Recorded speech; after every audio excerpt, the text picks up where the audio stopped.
Hello friends, कैसे हैं आप सभी लोग।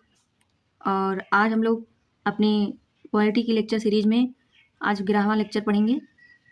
तो आज की क्लास की शुरुआत होगी अनुच्छेद से। जैसा कि हमने प्रीवियस क्लास में पढ़ा था, भाग 1 के तहत अनुच्छेद 1 से 4 तक के बारे में हम लोगों को जानना था। तो आज हम लोग अनुच्छेद 3 के बारे में जानेंगे। अनुच्छेद 1 और 2 आप लोगों को अच्छे से एक्सप्लेन कर दिया गया है। साथियों, आप लोग कैसे हैं ये ज़रूर बताइए, और आप लोगों की पढ़ाई कैसी चल रही है ये भी हमारे साथ साझा करिए। और ये कंटेंट आपको कैसा लग रहा है यह भी बताइए, अपना सुझाव फीडबैक दीजिए ज़रूर। तो चलिए हम लोग आज अपने विषय की शुरुआत करते हैं। हमारा विषय है आज का, जो लोग नए भी हैं उनको अपना परिचय दे देती हूँ। हमारा यूट्यूब चैनल है SV क्लासेस, जिसमें पॉलिटी की सीरीज चल रही है। जो भी आपके अपकमिंग एग्ज़ाम हैं, यूपी PCS, UPSI और यूपी SSSC और SSC, रेलवे, जितने भी वनडे एग्ज़ाम हैं, जो भी एग्ज़ाम है जिसमें अगर पॉलिटी से कहीं से भी प्रश्न बनता है तो इस लेक्चर को पढ़ने के बाद आपके कहीं से प्रश्न गलत नहीं होंगे। ये मेरा आप लोगों से वादा है, आप लोग यकीन करिए, ठीक है। और चलिए शुरू करते हैं। अनुच्छेद 3 एवं अनुच्छेद 4। अनुच्छेद 3 और अनुच्छेद 4 के बारे में हम लोग जानेंगे। तो साथियों, राज्यों का निर्माण, सीमाओं में परिवर्तन एवं प्रथम अनुसूची, ठीक है। अब आप लोगों से और मेरे बारे में जानना है, जिसे मेरा नाम सुषमा है और ये पूरा पॉलिटी का लेक्चर सीरीज मेरे द्वारा ही लिया जा रहा है, ठीक है। तो आप लोग पढ़िए, मेरे साथ जुड़े रहिए। चलिए शुरू करते हैं। आप लोगों से एक प्रश्न की शुरुआत करते हैं।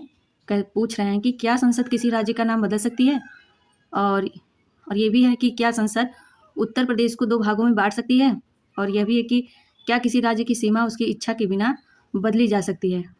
तो आज का जो ये पूरा लेक्चर है इन्हीं सवालों का जवाब देगा आपको, ठीक है। ये जितने भी प्रश्न पूछे गए इस लेक्चर में, अनुच्छेद 3 और 4 तक आपको सारे प्रश्नों के जवाब मिल जाएंगे। तो चलिए वीडियो लेक्चर की शुरुआत करते हैं। अनुच्छेद 3 क्या कहता है?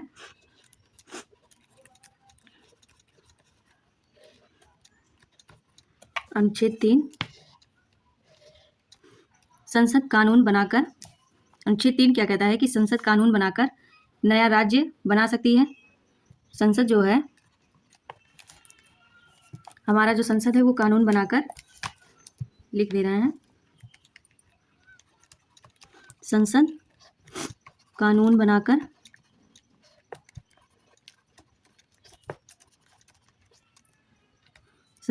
बनाकर क्या कर सकती है? नया राज्य बना सकती है। नया राज्य बना सकती है। और क्या कर सकती है? संसद कानून बनाकर 2 राज्यों को मिलाकर नया राज्य बना सकती है। 2 राज्यों को मिलाकर नया राज्य बनाया जा सकता है संसद के द्वारा, ठीक है। नया राज्य बनाया जा सकता है। और क्या कर सकता है संसद? अनुच्छेद 3 के अंतर्गत किसी राज्य का क्षेत्र बढ़ा सकता है। किसी भी राज्य की सीमा बढ़ा सकता है। क्या कर सकता है? बढ़ा सकता है, ठीक है। और क्या कर सकता है? और है, किसी राज्य का क्षेत्र घटा भी सकता है। किसी भी राज्य की सीमा घटा भी सकता है, संसद कानून बनाकर घटा भी सकता है, ठीक है। और क्या कर सकता है? किसी राज्य का नाम भी बदल सकता है। ये सारी चीज़ें अनुच्छेद 3 के अंतर्गत की जा सकती हैं। किसी भी राज्य का नाम बदल सकता है। आप लोग पूरे विश्वास के साथ पढ़िए, आपको कंटेंट में कहीं भी कमी नहीं मिलेगी। आपको यहीं क्लास में कंसेप्ट बताया जाएगा, उसको समझाया जाएगा, और जो चीज़ें बताने लायक होगी वो एक्सप्लेन कर दिया जाएगा, ठीक है। ये फेसलेस वीडियो है, तो आप लोग शब्दों पे और कथन बोलने पे और शब्दों पे और लिखने पे ज़्यादा ध्यान दीजिए, ठीक है। अगर हमारा टारगेट है 1000 सब्सक्राइबर हो गया तो हम लोग भी डिजिटल बोर्ड पे पढ़ाना स्टार्ट कर देंगे। तो ये टारगेट कब पूरा होगा? जब आप लोग मेरे साथ रहेंगे, मेरा सहयोग करेंगे। आप लोग चाहेंगे तो पूरा हो जाएगा जल्द से जल्द। तो ये चीज़ें आप लोग भी ध्यान रखिएगा। अब याद रखने की ट्रिक क्या है, इसको चलिए याद कर लेते हैं ट्रिक के माध्यम से। इतनी बातें अनुच्छेद 3 को ट्रिक के माध्यम से याद कर लेंगे। क्या हमारा ट्रिक मैंने बनाया है? नया मिलाओ बढ़ाओ। अनुच्छेद 3 याद करने का तरीका यही है, नया मिलाओ बढ़ाओ घटाओ सीमा नाम। यही अनुच्छेद 3 की पूरी कहानी है। अनुच्छेद 3 की पूरी कहानी यही है, ठीक है। क्या है, मेरे साथ आप लोग भी बोलिए। नया मिलाओ बढ़ाओ घटाओ सीमा नाम। यह है अनुच्छेद 3। अब हम लोगों ने यहाँ तक जान लिया। आपको आई होप आप लोग को याद भी हो गया होगा, ठीक है। याद कर लीजिए, लिख कर बोलिए 2-3 बार, याद हो जाएगा। क्या राज्य की अनुमति जरूरी है? अब अगला है सवाल कि क्या राज्य की अनुमति जरूरी है? यही सबसे महत्वपूर्ण प्रश्न है, ठीक है। तो उत्तर है नहीं, है ना। लेकिन राष्ट्रपति पहले उस विधेयक को संबंधित राज्य की विधानसभा को भेजेंगे।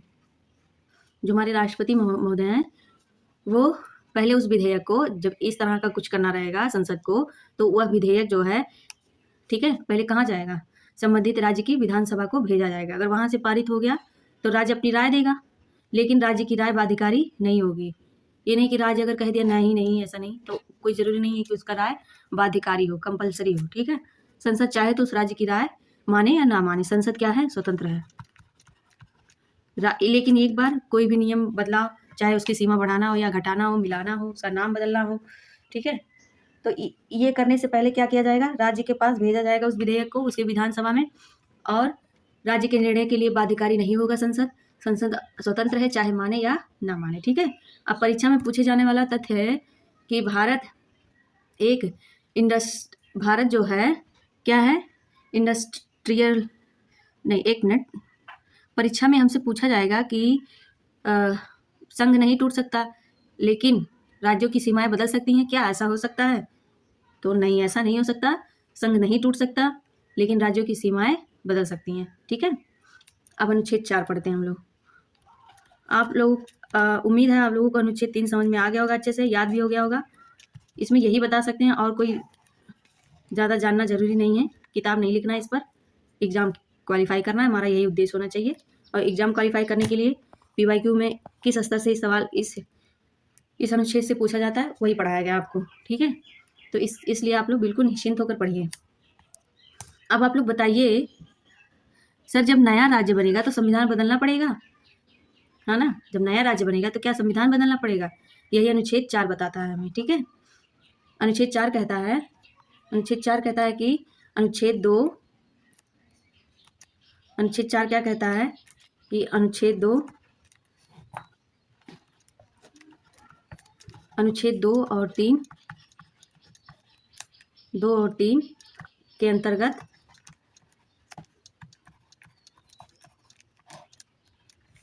अनुच्छेद 2 और 3 के अंतर्गत बनने वाले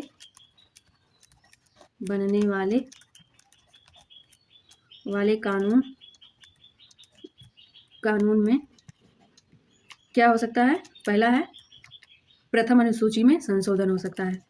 प्रथम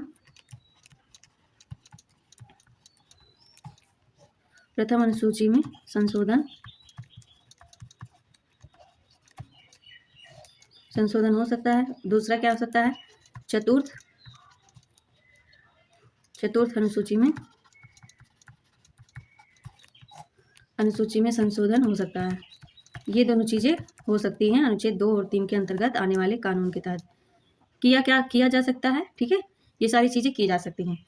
अनुच्छेद 4 कहता है कि अनुच्छेद 2 और 3 के अंतर्गत बनने वाले कानून में प्रथम अनुसूची में संशोधन किया जा सकता है और चतुर्थ अनुसूची में भी संशोधन किया जा सकता है और इसे संविधान संशोधन अनुच्छेद 368 नहीं माना जाएगा। इसे क्या है, संविधान संशोधन जो 368 था 368 वह नहीं माना जाएगा। ठीक है, एकदम क्लियर किया गया, नहीं माना जाएगा, कोई कंफ्यूजन ना रहे, जाएगा संविधान संशोधन। ठीक है, अब इसको याद कर लेते हैं। अनुच्छेद 3 और 4 में यही कहा गया है। अब इसे हम ट्रिक के माध्यम से याद करेंगे। जो बातें थी वो मैंने बताई, अब आपको ट्रिक से याद करवा दे रहे हैं। ट्रिक क्या है, 2 3 का काम 4 करेगा आसान। ट्रिक मैंने बनाया है 2 1 मिनट 2 3 का काम 2 3 का काम 4 करेगा आसान, 4 करेगा आसान। ठीक है, 2 3 का काम 4 करेगा आसान, ये याद रख लीजिए। आसान नहीं है, 2 3 का काम 4 करेगा आसान। 2 और 3 के अंतर्गत जो भी बातें हैं वो 4 के माध्यम से सही हो जाएंगी, क्लियर हो जाएंगी। अब इसमें महत्वपूर्ण तथ्य क्या है, फैक्ट क्या है, फैक्ट है प्रथम अनुसूची। प्रथम अनुसूची क्या है जान लेते हैं, है ना।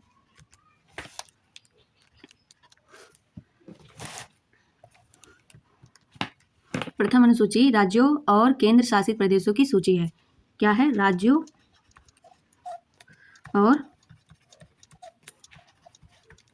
और केंद्र शासित प्रदेशों, केंद्र शासित प्रदेशों की क्या है, सूची है ना। और चतुर्थ अनुसूची भी जाननी जरूरी है।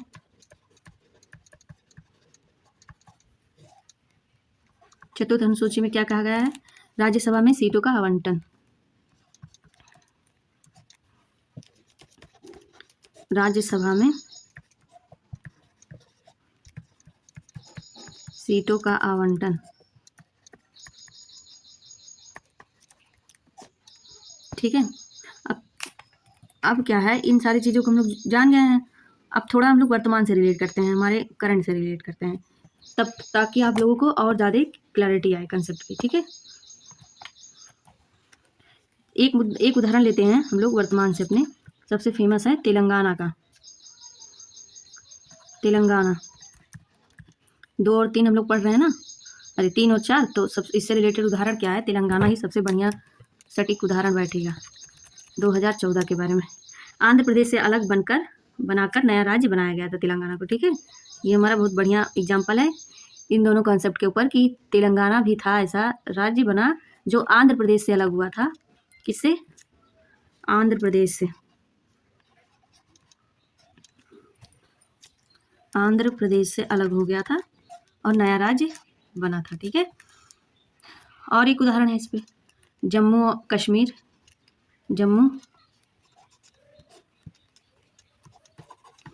कश्मीर भी था। इससे हमें और अच्छे से समझ में आएगा। राज्य का पुनर्गठन करके इसको अलग कैसे किया गया था, राज्य का पुनर्गठन करके। ठीक है, इससे हमारे कंसेप्ट और क्लियर हो जाएंगे। पुनर्गठन करके राज्य का क्या किया गया था, यह बात कि जम्मू कश्मीर क्या है, यूटी है। जम्मू कश्मीर क्या है, यूटी रहेगा। और लद्दाख भी 2 अलग अलग केंद्र शासित प्रदेश बनाए गए। लद्दाख भी क्या रहेगा, यूटी ही रहेगा, है ना, बनाए गए। ये हमारे उदाहरण थे वर्तमान के, जिससे आपको और समझने में आसानी हुई। और नाम परिवर्तन भी हुआ है अभी हाल फिलहाल में, अभी नहीं लेकिन पहले नाम परिवर्तन भी किया गया है। किसका हुआ है, उड़ीसा, पहले उसका नाम था उड़ीसा, फिर उसको कर दिया गया ओडिशा। अब उत्तरांचल पहले नाम था, उत्तराखंड का, उत्तरांचल, उसका नाम बदलकर उत्तराखंड किया गया। ये तो जल्दी की घटनाएं हैं। लेकिन और पहले की बात करें, पहले मद्रास नाम था, है ना, उसको तमिलनाडु किया गया। अभी हाल फिलहाल में 2025 में किस राज्य का नाम बदलने की योजना चल रही है? तो केरल का नाम बदला जाएगा। उसका क्या नाम रखा जाएगा? केरलम। ठीक है, केरलम करने की मांग हो रही है। अब यहाँ से PYQ से प्रश्न कहाँ पे कैसे पूछे गए हैं उस पर भी बात कर ले रहे हैं। PYQ है कि क्या संसद किसी राज्य का नाम बदल सकती है?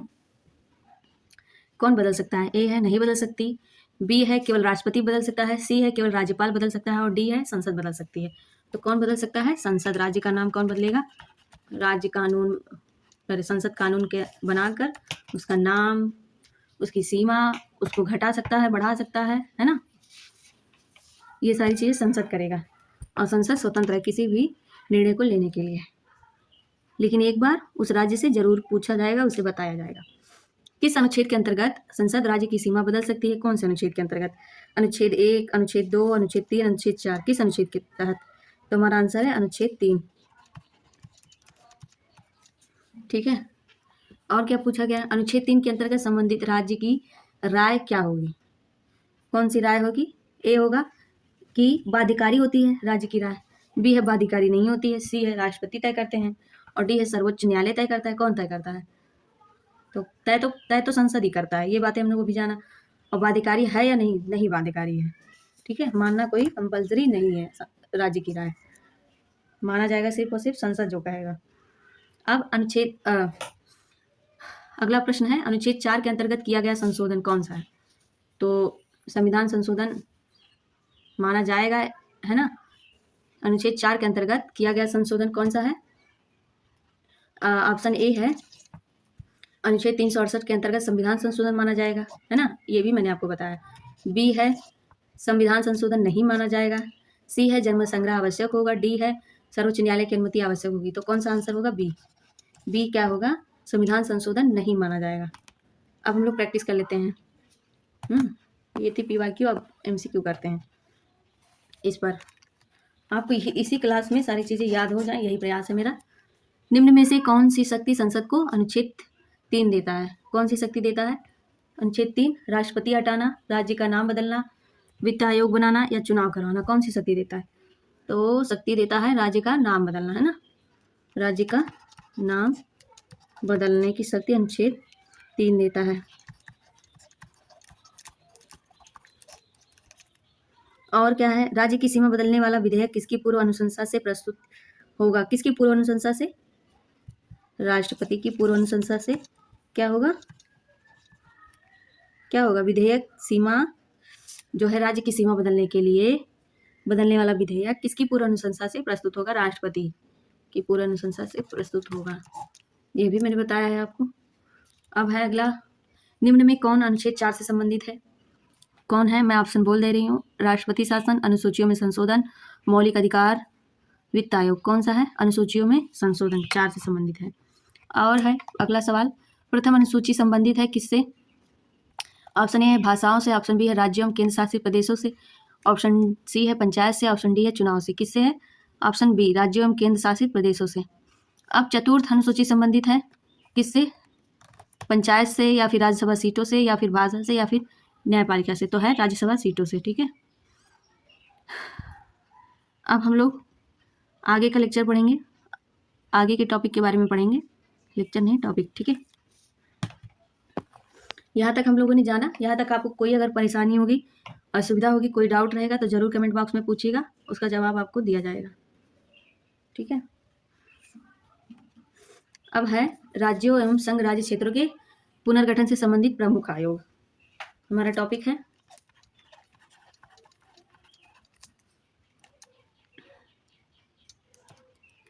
टॉपिक क्या है?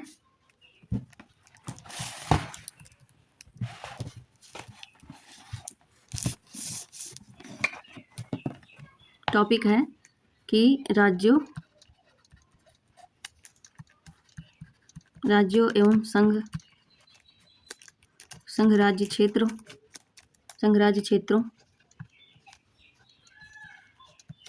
क्षेत्रों के पुनर्गठन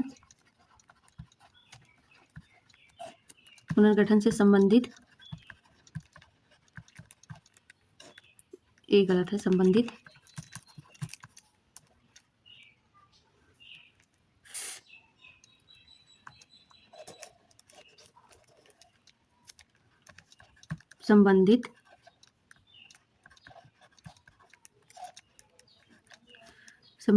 प्रमुख आयोग।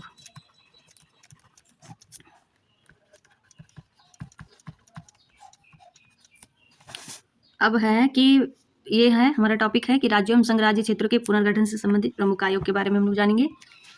तो क्या भारत के सभी राज्य जो हैं 15 अगस्त 1947 को ही बने थे? ऐसा हुआ था? बताइए आप लोग। नहीं, ऐसा नहीं हुआ था। उसी दिन सारे राज्य नहीं बन गए थे। आज के अधिकांश राज्यों का निर्माण विभिन्न आयोगों और समितियों की सिफारिशों के आधार पर हुआ है। ठीक है, जितने भी राज्य बने हैं अधिकांशतः उनमें विभिन्न आयोगों और सिफारिशों के तहत बना है। तो पहला आयोग था, सबसे महत्वपूर्ण आयोग है ये। पहला आयोग है एस.के. धर आयोग। पूछा जाएगा एग्जाम में जरूर। एस.के. धर आयोग 1948। एस.के. धर आयोग 1948, इसके बारे में हम लोग पढ़ेंगे। एक मिनट, इसका उद्देश्य जान लेते हैं। उद्देश्य क्या था? स्वतंत्रता के बाद राज्यों की पुनर्गठन का अध्ययन था इसमें, है ना। इसका उद्देश्य यही था कि स्वतंत्रता के बाद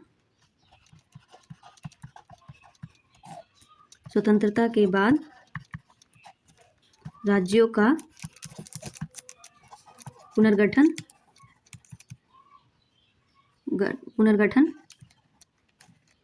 का अध्ययन था, है ना।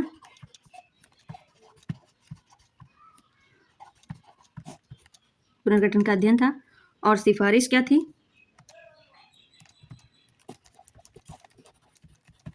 सिफारिश क्या हुआ था इसमें? इसके धर आयोग में सिफारिश क्या किया गया था कि सबसे महत्वपूर्ण है ये पॉइंट जानना, भाषा के आधार पर राज्य ना बनाया जाए। यह सिफारिश की गई थी पहला कि भाषा के आधार पर राज्य ना बनाए जाएं। ठीक है, पहली सिफारिश यह की गई थी। और दूसरा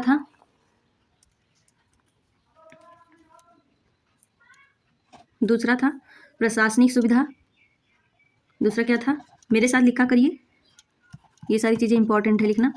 प्रशासनिक सुविधा, है ना, प्रशासनिक सुविधा। आर्थिक क्षमता, ये ऐसे एग्जाम में पूछा जाता है। इसका सन पूछा जाएगा, आयोग पूछा जाएगा, और इसकी सिफारिश क्या की गई थी, किस विषय पे, ये पूछा जाएगा। आर्थिक क्षमता, आर्थिक क्षमता और राष्ट्रीय एकता।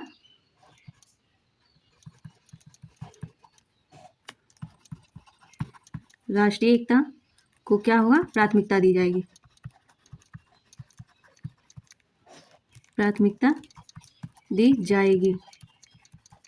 ठीक है, ये सारी चीजें हैं। क्या सिफारिश हुई थी कि भाषा के आधार पर राज्य न बनाए जाएं। दूसरा क्या था?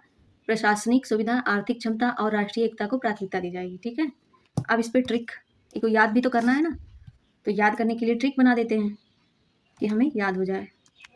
ठीक है, यही इतनी चीज़ें थी जाननी इसमें। एस.के. धर आयोग कब आया था? एस.के. धर आयोग 1948 में आया था। इसका उद्देश्य क्या था कि स्वतंत्रता के बाद राज्यों के पुनर्गठन का अध्ययन करना था। और इसने सिफारिश क्या क्या की थी कि भाषा के आधार पर राज्य न बनाया जाए एस.के. धर आयोग में। और दूसरा क्या था? प्रशासनिक सुविधा, आर्थिक क्षमता और राष्ट्रीय एकता को प्राथमिकता दी जाएगी। यही सिफारिश इसमें की गई थी। अब हमारा ट्रिक है कि धर बराबर धैर्य रखो।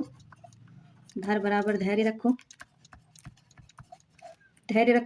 फिर भाषा पर नहीं। क्या था इसमें ट्रिक? हमारा क्या है? धर आयोग था, तो एस.के. धर आयोग से धर आयोग याद हो गया। ठीक है, अब इसमें क्या था कि धैर्य रखो, धैर्य क्या रखो कि प्रशासनिक सुविधा, आर्थिक क्षमता और राष्ट्रीय एकता को प्राथमिकता दी जाएगी, इसलिए आप लोग धैर्य रखो और भाषा पर नहीं, भाषा के आधार पर नहीं राज्यों का गठन होगा। ठीक है, ये हमारा प्यारा सा ट्रिक है, आप लोग याद रखिए, बार बार बोल लीजिए, इसको लिख लीजिए, याद हो जाएगा। अब हम लोग आगे चलते हैं दूसरे आयोग पर। दूसरा आयोग है जेवीपी समिति। दूसरे आयोग है हमारा जेवीपी समिति। जेवीपी समिति 1948 से 1949, ये बहुत ही महत्वपूर्ण, ये भी है। कौन सा आयोग है दूसरा? जेवीपी समिति 1948 से 1949। इसमें 3 सदस्य थे। कितने सदस्य थे? 3 सदस्य। 3 सदस्य थे, कौन कौन? इस आयोग में 3 सदस्य थे, कौन कौन थे? जे से जवाहरलाल नेहरू, हरलाल नेहरू जी, जवाहरलाल नेहरू जी थे। और कौन था? जेवीपी समिति नाम ही है ना, तो जे से जवाहरलाल नेहरू हो गए, और वी से कौन है? वल्लभ भाई पटेल, वल्लभ भाई पटेल जी, सरदार वल्लभ भाई पटेल जी। पी से कौन है? देखिए, जेवीपी समिति 1948 से 1949, जब भी आपके सामने आएगा तो ये चीज़ याद रखिएगा, ये 3 लोग हैं, इसमें 3 सदस्य थे। कौन थे? पहला जे से है जवाहरलाल नेहरू जी, वी से है वल्लभ भाई पटेल, और पी से है पट्टाभी सीतारमैया। कौन है पी से? पी से कौन है? पट्टाभी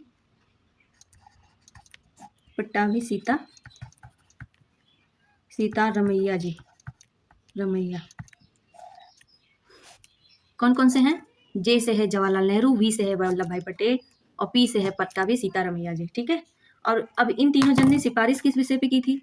ये आयोग आया था, सन इसका बताइए, 1948 से 1949। ठीक है, बहुत ही मोस्ट इंपॉर्टेंट है, याद रख लीजिए, इसी वक्त याद कर लीजिए, बात के लिए कुछ नहीं छोड़ना है हमें।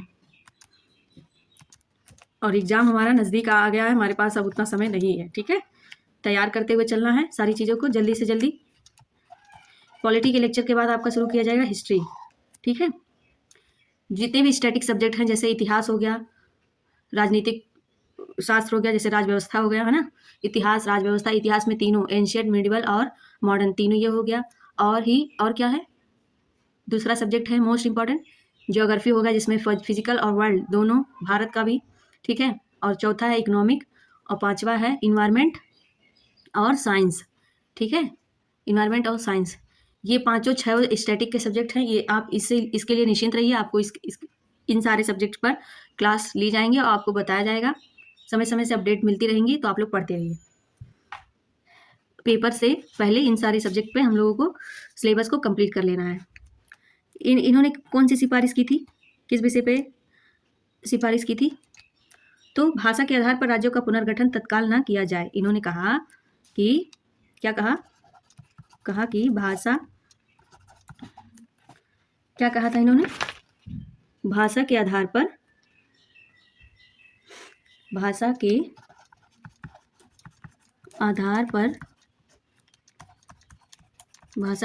राज्यों का पुनर्गठन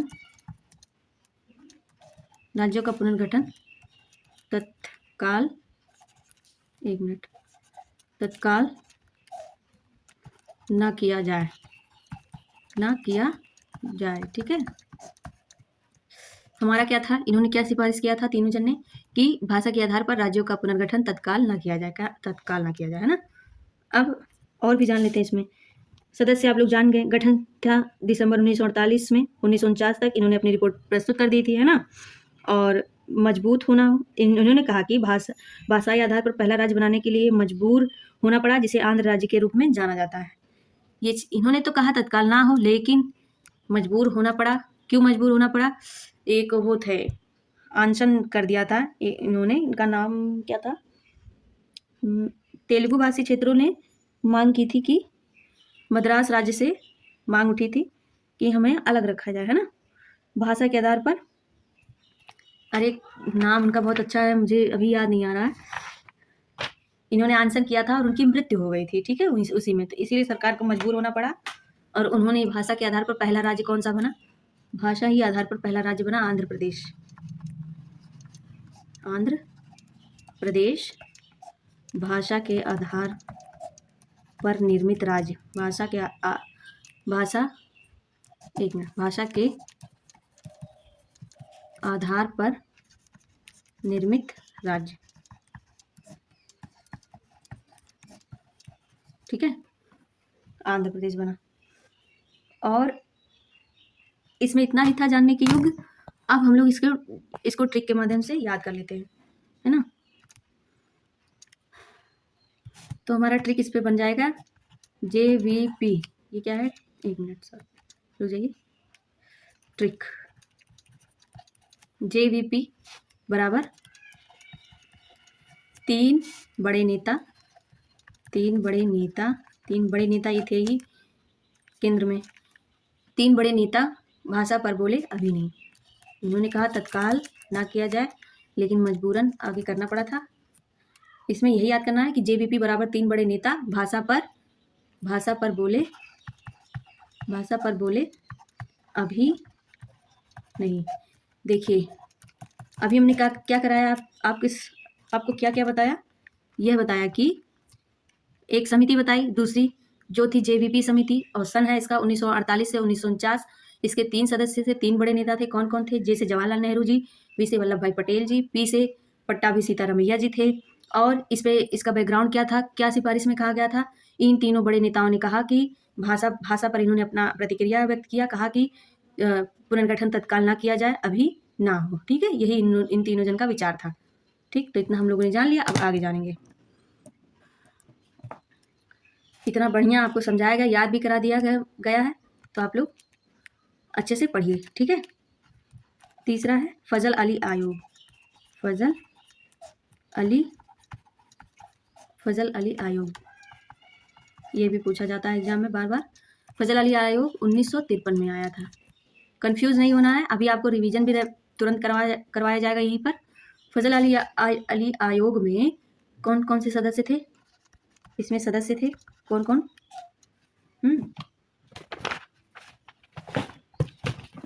इसके सदस्य भी थे, तो हम लोग इनके बारे में जान लेंगे। एक मिनट, इसके सदस्य जी थे कौन कौन से। पहले थे फजल अली खुद, इन्हीं के नाम पर इस आयोग का नाम पड़ा था, फजल अली। दूसरे थे कौन, KM पडिक्कर। ये फजल अली जी जो थे क्या थे, अध्यक्ष थे। ये क्या थे, अध्यक्ष। इस आयोग के अध्यक्ष कौन थे, फजल अली जी। और दूसरे सदस्य कौन थे, KM पडिक्कर। KM पडिक्कर, ठीक है। KM पडिक्कर ये क्या थे, सदस्य थे। एक मिनट, ये नहीं दिख रहा है इसमें,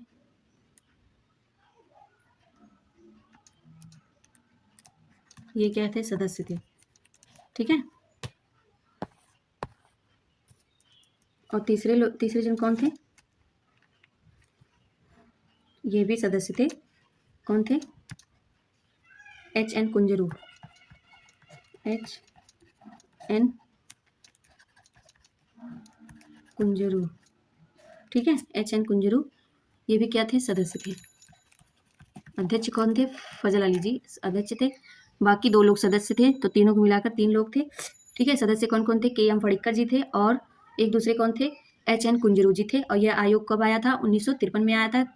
किसकी सिफारिश पर, फजल अली आयोग का नाम था इनका पूरे आयोग का, और किसके सिफारिश पर, फजल अली जी के सिफारिश पर। सबसे महत्वपूर्ण आयोग, इसी आयोग की सिफारिश पर राज्य पुनर्गठन अधिनियम 1956 लागू हुआ, ठीक है। ये भी जान लीजिए, इसी आयोग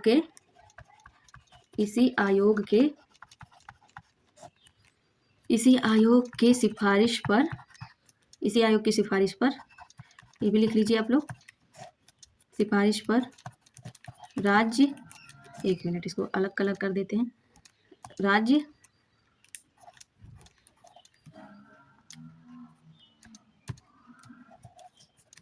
क्या है? राज्य पुनर्गठन अधिनियम राज्य पुनर्गठन अधिनियम 1956 लागू हुआ। ठीक है, अब ये भी जानना था, तो जान लिया हम लोगों ने कि इसी आयोग की सिफारिश पर क्या हुआ था, राज्य पुनर्गठन अधिनियम 1956 लागू हुआ था इसी आयोग की सिफारिश पर। फजल अली आयोग की सिफारिश पर ही मेरे साथ बोला करिए और सुना करिए पूरे एकाग्रता के साथ, राज्य पुनर्गठन अधिनियम 1956 लागू हुआ, क्योंकि हमें याद करना है, पढ़ने के साथ साथ याद भी करना है। ठीक है, अभी तक क्या जाना? फजल अली आयोग 1953 में आया। इसके 3 सदस्य थे। कौन कौन थे? फजल अली जी, दूसरे थे के.एम. फड़िक्कर जी, तीसरे थे एच.एन. कुंजरू। इस आयोग में सबसे महत्वपूर्ण आयोग क्या था? इस आयोग की सिफारिश पर क्या बना? राज्य पुनर्गठन अधिनियम 1956 लागू हुआ। अब इसकी सिफारिश के बारे में हम लोग जान लेंगे। सिफारिशें क्या क्या हुई थी, किस चीज़ के लिए कहा गया था, ये भी जान ले रहे हैं। ठीक है, याद करते चलिए पूरे ध्यान के साथ, है ना। सिफारिश क्या था? पहली सिफारिश था कि भाषा महत्वपूर्ण आधार हो सकती है। क्या था? भाषा महत्वपूर्ण आधार हो सकती है। भाषा महत्वपूर्ण आधार हो सकती है। ठीक है, और क्या सिफारिश में कहा गया कि यही थी? लेकिन प्रशासनिक सुविधा, इस सिफारिश में कहा गया भाषा महत्वपूर्ण आधार हो सकती है, लेकिन और क्या क्या कहा गया? लेकिन प्रशासनिक सुविधा, राष्ट्रीय एकता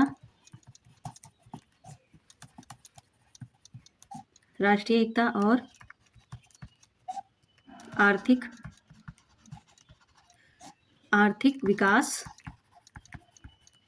आर्थिक विकास भी ध्यान में रखा जाए। ठीक है, चलिए फिर से याद पढ़ते हैं। इसमें सिफारिश पहला क्या किया गया कि भाषा महत्वपूर्ण आधार हो सकती है, लेकिन प्रशासनिक सुविधा, राष्ट्रीय एकता और आर्थिक विकास भी ध्यान में रखा जाएगा। लेकिन ये जो प्रशासनिक सुविधा है, राष्ट्रीय एकता और आर्थिक विकास की हमारी फर्स्ट प्रायोरिटी होगी। इस पर कोई दबाव, इस पर कोई छेड़छाड़ नहीं होना चाहिए। बाकी हाँ ठीक है, भाषा महत्वपूर्ण हो सकती है, इसके आधार पर राज्यों का पुनर्गठन किया जा सकता है, लेकिन प्रशासनिक सुविधा में, राष्ट्रीय एकता में, आर्थिक विकास में कोई कंप्रोमाइज नहीं किया जाएगा। ये हमारी चीज़ें सरकार के अकॉर्डिंग और वेल प्रिपेयर्ड और सुचारू रूप से और सटीकता के साथ और निष्पक्षता के साथ चलनी चाहिए। राष्ट्रीय एकता भी बनी रहे, यह भी बहुत ही जरूरी है। ठीक है, यह बातें सारी की गई थी फजल अली आयोग में, है ना। चलिए इतना हो गया, अब इसको हम लोग याद कर लेते हैं ट्रिक के माध्यम से। ट्रिक हमारा बनेगा, ट्रिक है फजल अली बराबर फाइनल अथॉरिटी। ट्रिक है फजल अली बराबर फाइनल अथॉरिटी। ठीक है, याद रखने की एक और ट्रिक इस आयोग पर यह ट्रिक है कि फजल अली बराबर फाइनल अथॉरिटी। फजल अली जी ने कहा अपनी सिफारिश में कि भाषाई आधार पर पुनर्गठन ठीक है, कोई बात नहीं है, लेकिन प्रशासनिक सुविधा और राष्ट्रीय एकता और आर्थिक विकास से कोई छेड़छाड़ नहीं होना चाहिए। ये सारी चीज़ें फर्स्ट प्रायोरिटी में होगी, इससे कोई समझौता नहीं हो सकता। तो हम लोग ऐसे याद कर लेंगे, फजल अली बराबर फाइनल अथॉरिटी, है ना। अब और एक ट्रिक बना लेते हैं तीनों चीज़ों को समअप कर लेने के लिए। क्या है कि धर ने रोका, है ना। जेवीपी ने टाला, उस समय जवाहरलाल नेहरू सरकार थी, है ना। टाले थे उसको, लेकिन मजबूर होकर एक अनशन पर बैठे थे नेताजी, उनका मृत्यु हो गई थी, तो उसी के नाते मजबूरी बस राज्य का पुनर्गठन, भाषाई आधार पर राज्य का गठन करना पड़ा। जो वो राज्य था आंध्र प्रदेश। चलिए ट्रिक के बारे में बात करेंगे। धर ने रोका, जेवीपी ने टाला, फजल अली ने रास्ता निकाला। सबसे सुंदर और बेहतरीन ट्रिक, इससे अच्छा नहीं मिल सकता हमें। फजल अली ने रास्ता निकाला। फजल अली ने रास्ता निकाला, है ना। फजल अली ने रास्ता निकाला। धर ने रोका, जेवीपी ने टाला, फजल अली ने रास्ता निकाला। ठीक है, ये हमारा बहुत ही बेहतरीन ट्रिक बन गया है। हम लोगों को याद हो जाना चाहिए। अब याद करने में कोई तकलीफ नहीं होनी चाहिए। अब हम लोग यहाँ तक जान लिए ना तीनों आयोग के बारे में। चलिए अब आगे बात करेंगे। अगला टॉपिक, अगले टॉपिक पे चलते हैं। 1956 में भारत का राज्य क्षेत्र कैसा था? 1956 में भारत का राज्य क्षेत्र,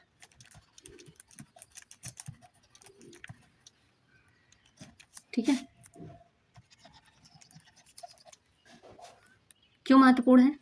1 नवंबर 1956 को स्टेट रिकॉग्नाइजेशन एक्ट 1956 लागू हुआ और परिणाम क्या निकला? भारत में 14 राज्य बने और 6 संघ राज्य क्षेत्र बनाए गए। ठीक है, ये इसलिए महत्वपूर्ण है। इसमें जो जानना है वो लिख दे रहे हैं। 1 नवंबर 1956 को स्टेट रीऑर्गेनाइजेशन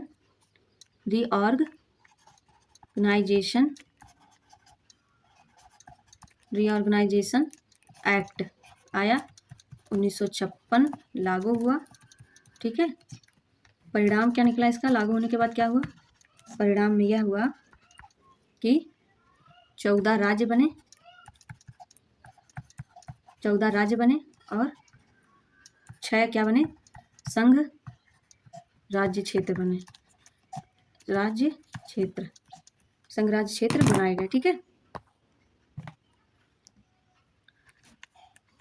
इस पर ट्रिक क्या बन जाएगा? आप लोग कमेंट में बताइए। वर्तमान में कमेंट आप लोग करते नहीं है, जो मैं सवाल पूछती हूँ आप उसका जवाब नहीं देते। यकीन मानिए एक सीरियस एस्पिरेंट के तौर से और एक सीरियस विद्यार्थी के तौर से ये सारी चीज़ें, ये सारी गुण होने चाहिए। ठीक है, अगर कहीं से भी हम लोग पढ़ रहे हैं, क्लास कर रहे हैं, कोई भी टीचर पहली बात अच्छा ही पढ़ाता है, उसका भरसक प्रयास रहता है वो अच्छा कंटेंट डिलीवर करे, अच्छे से समझाए, अच्छी चीज़ें बताए। तो ठीक उसी तरीके से जो भी आपसे कहा जाए कमेंट में बताने के लिए आप लोग बताया करिए। आप लोगों का ही फ़ायदा होगा, इससे आप लोगों को याद हो जाएगा। ठीक है, याद होने के साथ साथ आप लोग लिखेंगे तो वो आपके स्मृति में बनी रहेगी। कहीं ना कहीं भी उस टाइप का कुछ भी दिखेगा प्रश्न या फिर पूछा जाएगा तो आप लोग तुरंत जवाब दे देंगे।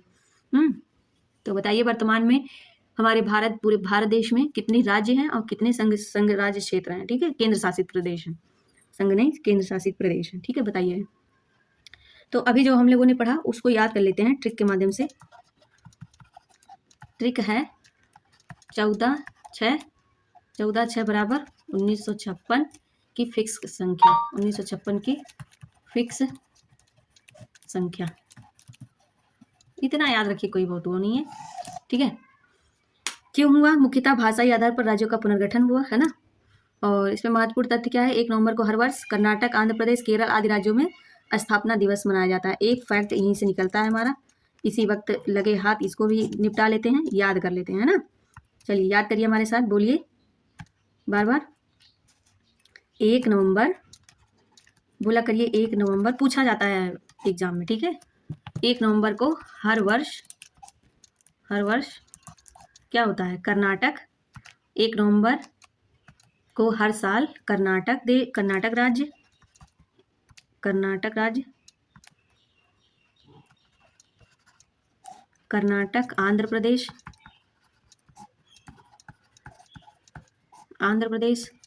केरल आदि राज्यों में स्थापना दिवस मनाया जाता है। केरल, कर्नाटक, आंध्र प्रदेश में स्थापना दिवस मनाया जाता है। ठीक है, इतनी बातें हम लोगों ने जानी। अब अगला टॉपिक है राज्य एवं संघ राज्य क्षेत्र में अंतर क्या होता है? राज्य और राज्य और संघ राज्य क्षेत्र में अंतर। ठीक है, इसके बारे में बात कर लेते हैं थोड़ा, है ना। ये भी जान लेते हैं, इससे हमारे कंसेप्ट जो है और क्लियर होंगे और हमें जल्दी ज़्यादा दिन तक याद करने में मदद मिलेगा, है ना। इसका आधार क्या है? आधार और राज्य और संघ राज्य क्षेत्र, संघ राज्य क्षेत्र। ठीक है, आधार में पहले नंबर शासन लिखते हैं। शासन के तौर पर पहले समझते हैं। शासन में क्या होगा कि राज्य में जो है निर्वाचित सरकार होगी, है ना। शासन चलाने के लिए राज्य में कैसी सरकार होगी? निर्वाचित सरकार होगी, जनता के द्वारा निर्वाचन होगा, जैसे मुख्यमंत्री जी का निर्वाचन होता है ना, आने वाले चुनाव में 2027 में होगा, उसी तरह। और केंद्र राज्य क्षेत्र में क्या होगा? केंद्र सरकार करेगी चुनाव। कौन करेगा? केंद्र सरकार करेगी। ठीक है, अब प्रमुख के तौर से जान लेते हैं। प्रमुख कौन होता है? राज्य का प्रमुख राज्यपाल होगा, राज्यपाल होगा। और केंद्र का उपराज्यपाल, उपराज्यपाल या प्रशासक। ठीक है, अब शक्ति के तौर पे भी जान लेते हैं अंतर। शक्ति के आधार पर शक्ति राज्य की क्या होगी? अधिक होगी। राज्य की शक्ति अलग अधिक होगी, उसकी सरकार की शक्ति अधिक होगी, और संघ राज्य क्षेत्र की शक्ति सीमित होगी, दायरे में रहेगी। ठीक है, अब बात कर लेते हैं विधायिका। विधायिका के तौर से राज्य में जो होगा कि राज्य में क्या है, अधिकांश राज्यों में विधायिका जो है अधिकांश राज्यों में होगी, अधिकांश राज्यों में नहीं होगी, है ना। अधिकांश राज्यों में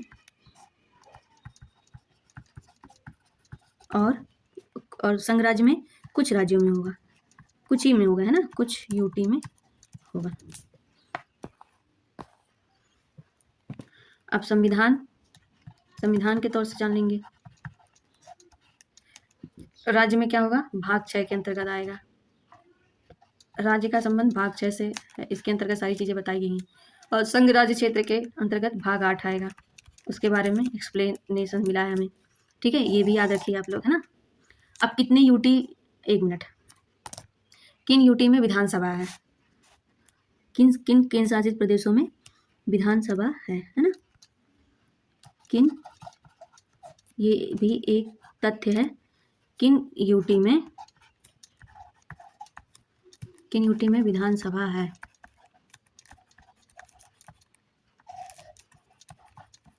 किस किस में है? पहले तो है किस में? दिल्ली में है ना, दिल्ली। दूसरा है पुडुचेरी में।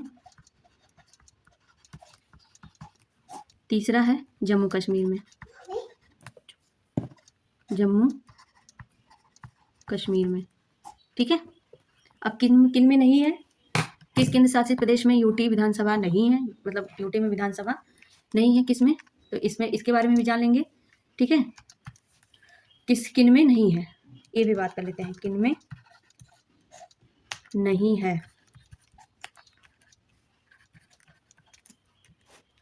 तो पहले है लद्दाख में नहीं है ना। ये कर लेते हैं, क्या है? हल्का कलर है, 1 मिनट, ये ट्राई करते हैं, अलग अलग कलर देखते हैं ना। ये ठीक है, लद्दाख में नहीं है। किन में नहीं है ये बारे में बात हो रहा है। लद्दाख में नहीं है, और चंडीगढ़ में नहीं है, और अंडमान निकोबार में नहीं है। अंडमान निकोबार और किस में नहीं है? लक्षद्वीप में नहीं है, लक्षद्वीप में नहीं है। और कहाँ नहीं है? दादरा एवं नगर हवेली और दमन और दीव में नहीं है, दमन एवं दीव में नहीं है। और कहाँ नहीं है? लद्दाख हो गया ना, हाँ। आप लोग कमेंट में बताइए गोवा की राजधानी बताइए। अब हम लोग इसको यहीं पे याद कर लेते हैं, और याद कैसे करेंगे, एक अच्छे सा ट्रिक बनाएंगे इस पर। ट्रिक हमारा बनेगा क्या, डी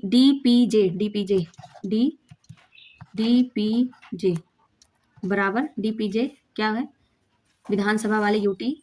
अभी बताते हैं। DPJ से टी से हो गया दिल्ली, पी से हो गया पुदुचेरी, और DPJ से हो गया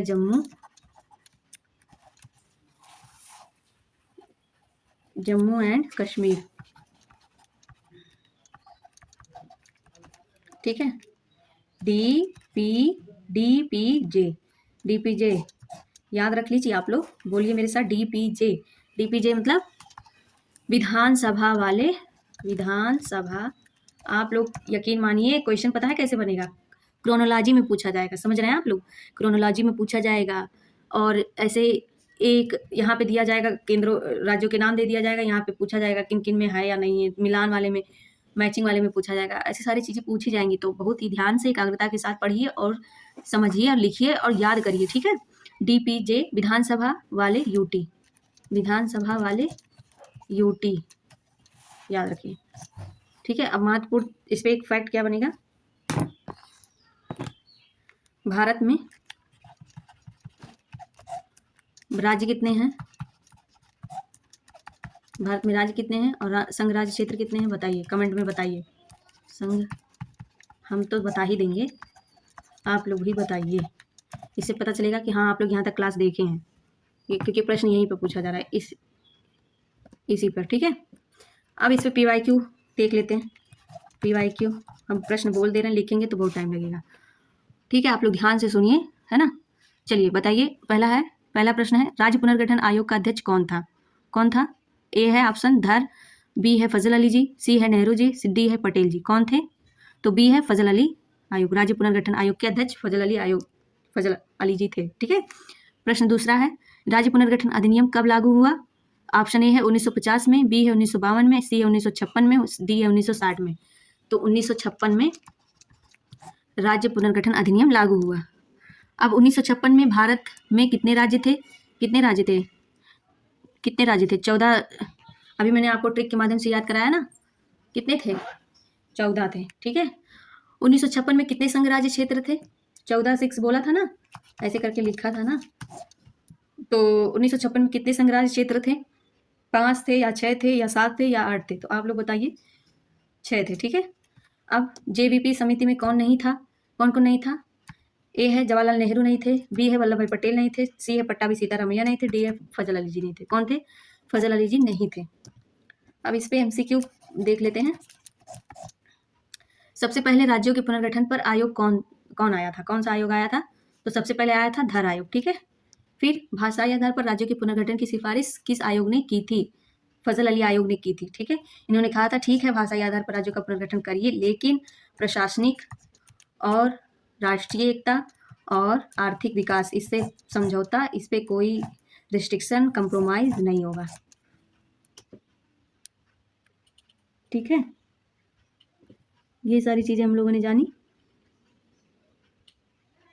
अब बात करेंगे अगले प्रश्न की, राज्यों का पुनर्गठन अधिनियम लागू हुआ, कब लागू हुआ, तो 1 नवंबर 1956 को लागू हुआ, है ना। भारत में वर्तमान में कितने संघ राज्य क्षेत्र हैं, बताइए जल्दी, मैंने कमेंट में पूछा है आपसे, तो बताइए इसको। निम्नलिखित में किस संघ राज्य क्षेत्र में विधानसभा नहीं है, किसमें नहीं है, लद्दाख में नहीं था। इस ट्रिक के माध्यम से याद कराया गया है।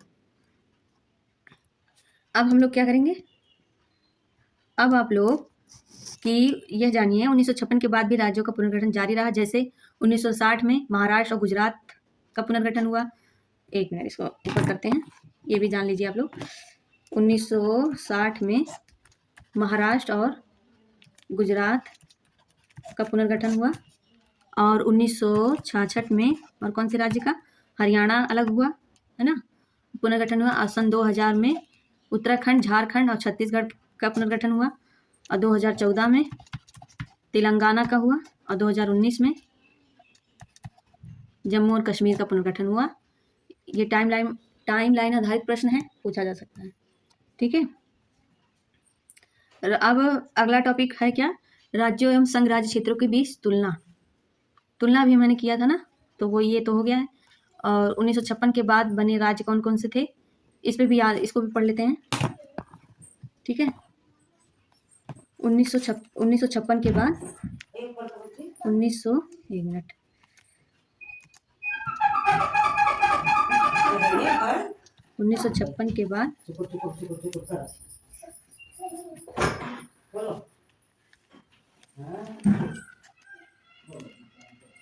चलिए यहाँ आज हम लोग क्लास यहीं पे समाप्त करते हैं।